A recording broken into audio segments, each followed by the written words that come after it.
बिस्मिल्लाहिर्रहमानिर्रहीम। इंसान की तबाही का असल सबब। हिस्सा दूँ। एक इंसान है कि ज़िंदगी क्यों इन नियामतों से महरूम हो गई है।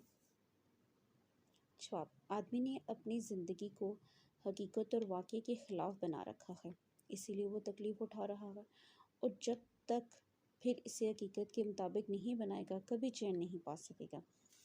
मिसाल ये है कि एक चलती हुई गाड़ी के दरवाज़े को अपने घर का दरवाज़ा समझें और इसे खोलकर बेतकल्लफ इससे बाहर निकलने की कोशिश करें, जैसे अपने सहन के दरवाजे में कदम रख रहे हैं, तो आपकी इस गलतफहमी से ना रेल का दरवाज़ा घर का दरवाज़ा बन जाएगा और ना वो मैदान जहां आप गिरेंगे घर का सहन साबित होगा।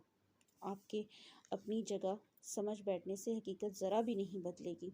तेज़ दौड़ती हुई रेल के दरवाजे से जब आप बाहर तशरीफ़ लेके जाएंगे तो उसका जो नतीजा निकलेगा वो ज़ाहिर होकर ही रहेगा।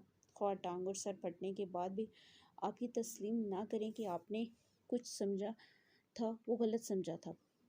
बिल्कुल इसी तरह अगर आप ये समझ बैठें कि इस दुनिया का कोई खुदा नहीं है, या अपने खुदा बन बैठे हैं, या खुदा के सिवा किसी और की खुदाई मानी हुई है, तो आपके ऐसे समझने या मान लेने से हकीकत हरगिज़ नहीं बदलेगी। खुदा खुदा ही रहेगा।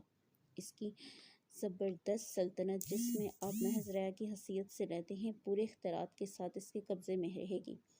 अलबत्ता आप अपनी गलत फहमी की वजह से जो तर्ज ज़िंदगी इख्तियार की है इसका नहायत बुरा अंजाम होगा।